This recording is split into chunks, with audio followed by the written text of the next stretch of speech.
Hello there, welcome to another episode of World of Warships Legends with Ungainly Titan. We're on the estuary map, and it's Capture the Base, Standard Battle. And I'm in the U.S.S New York, Tier 4 warship, or battleship rather. And, well, I don't actually go reverse anymore, though I have been tempted once to it. I think the last time I did it was in a game where, literally, when the timer hits 0 and the game starts, to general quarters, voice comes up, an enemy ship was actually spotted straight away in spawn. Which I think is ridiculous, because it doesn't really... Battleships, I think, need to be applied somewhere where they're most useful. And it's very hard to know when you're already going to be engaged, more or less from the get-go,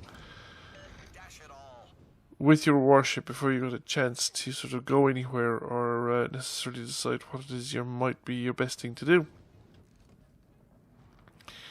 So we've a Kongo pushing through the islands up here, and he's been supported by a cruiser and a destroyer, and an airplane just popped up on the island to the north of my position, which means there's probably a Furataka coming along behind it. Now, I was kind of cursing the destroyer captain initially for putting up a premature smoke screen, but although I'm airplane detected, so I suppose the smoke screen is not actually of much use to me currently.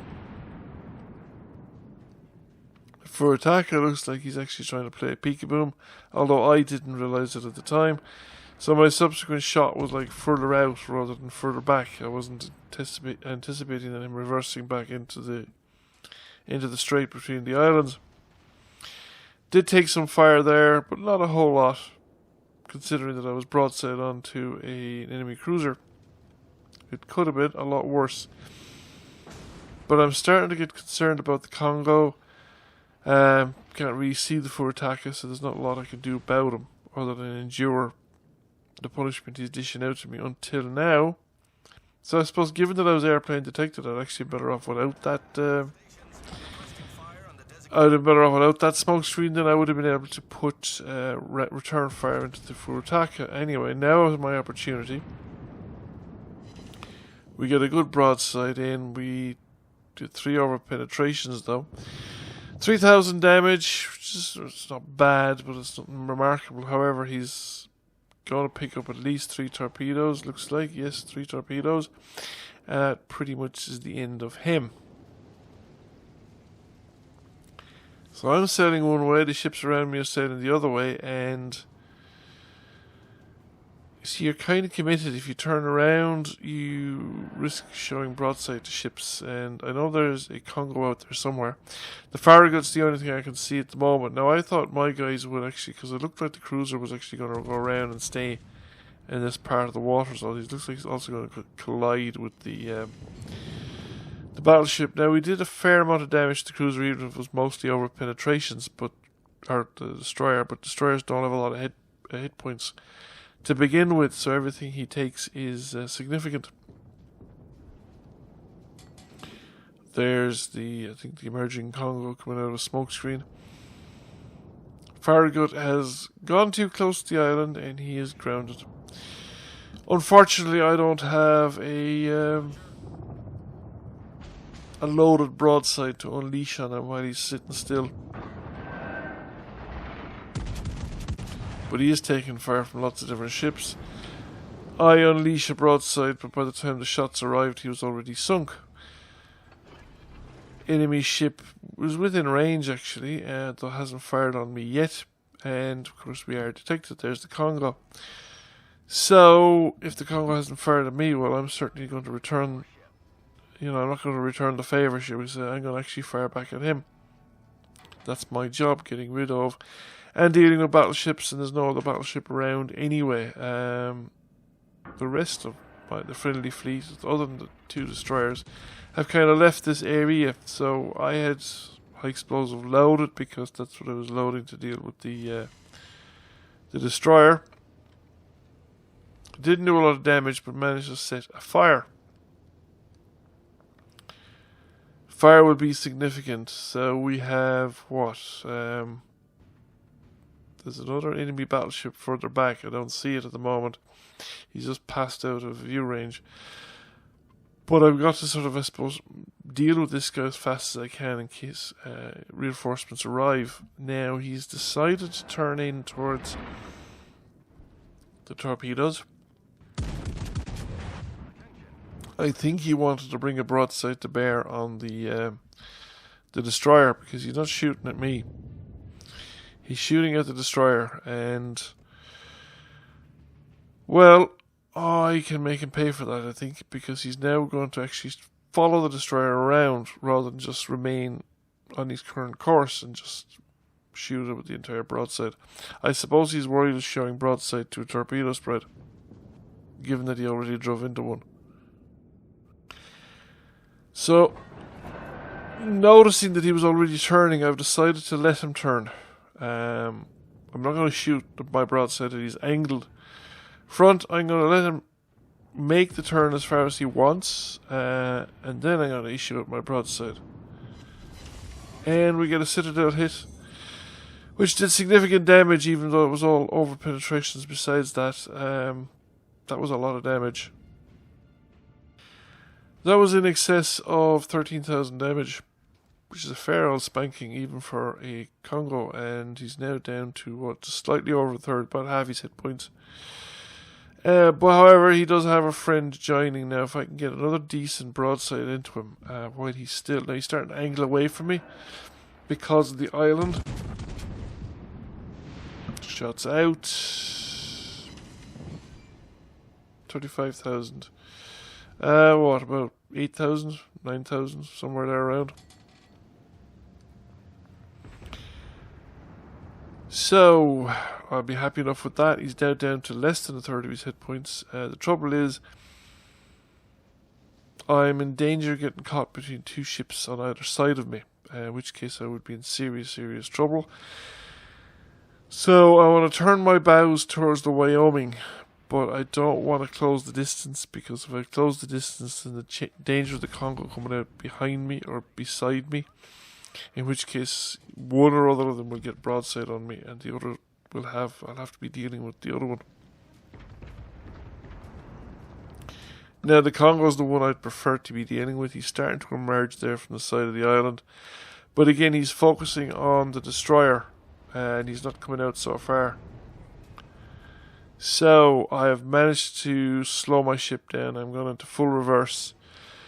I want to sort of bow tank against the Wyoming while I deal with the Kongo, because I think the Kongo will be back out.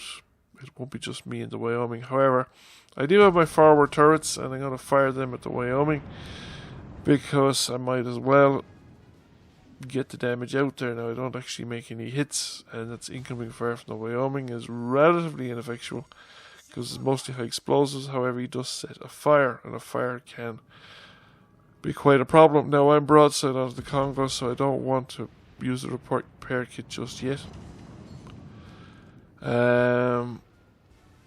Going over penetration, not a lot of damage there really. Starting to angle a little bit towards both, I suppose, as best I can. And that was a much more substantial hit. Now we've done a nice piece of damage to the Kongo.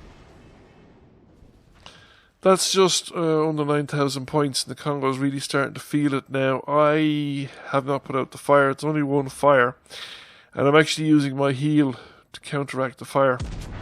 But if I can get one more decent broadside into the Kongo, or even a citadel hit, that would finish him. Well, it wasn't a citadel hit, but it was a fairly decent hit with like 4,000 points. Or 3,000 points at any rate. So, bit of a scattered broadside from the Kongo coming back, and now the Wyoming is, and he's angling me pretty decently. However, I think I sort of relatively decently angled against the Wyoming. And we're continuing to reverse away from him. We're just waiting for my forward guns to reload. Incoming fire from the Wyoming. That was armor piercing, I think, and I got a shot round for the Kongo as well. Disabled my rear turret, and the Kongo's come back out. So okay, we'll pay attention to the Kongo priority, because he's the one we're most likely to sink. And if we can get a gun out of the game, get that battleship out of the game, then it's just me and the Wyoming, and I don't have to worry about anything else. And that is pretty solid spanking. But he's still alive. And we've just taken shots from the Wyoming as well. So I think if we can get any decent hit them at all at this point, we'll have a good chance. He's stopped in the water. He's starting to reverse, I suppose. And that was it. He's gone down.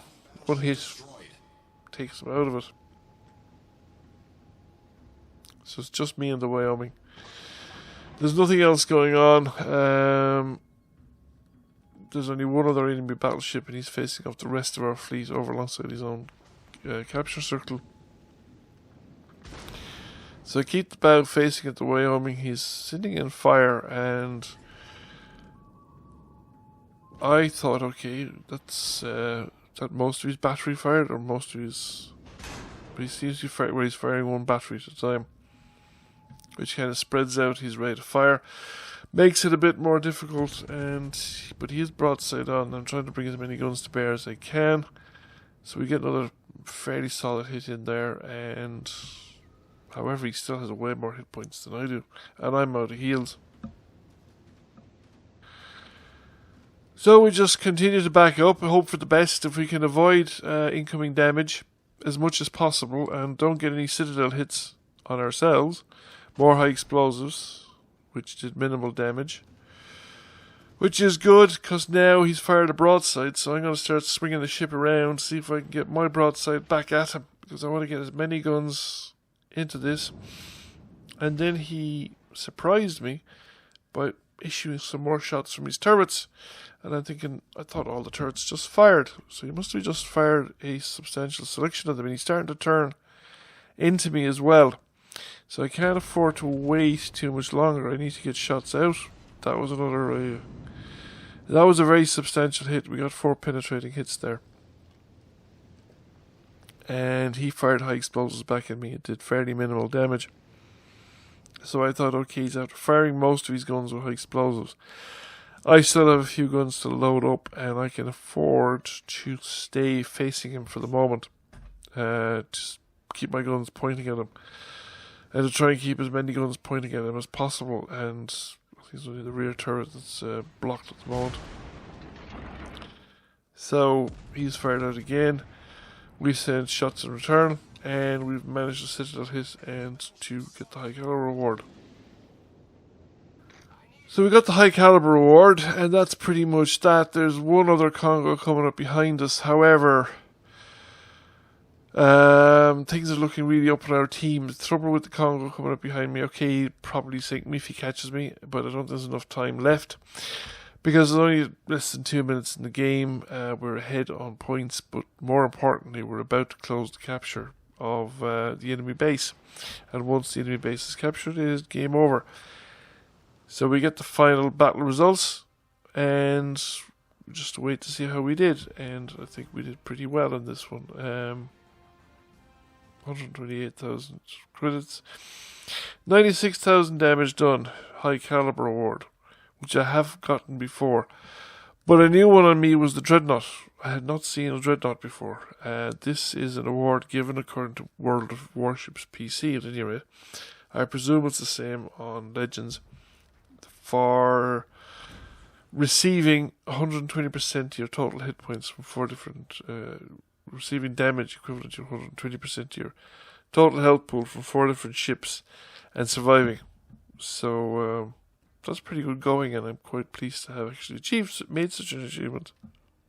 As you can see, I got number 1 by experience. Anyway, thank you for watching. I hope you enjoyed the video. If you did, please give it a like and a share. If you have not already done so, please subscribe to the channel.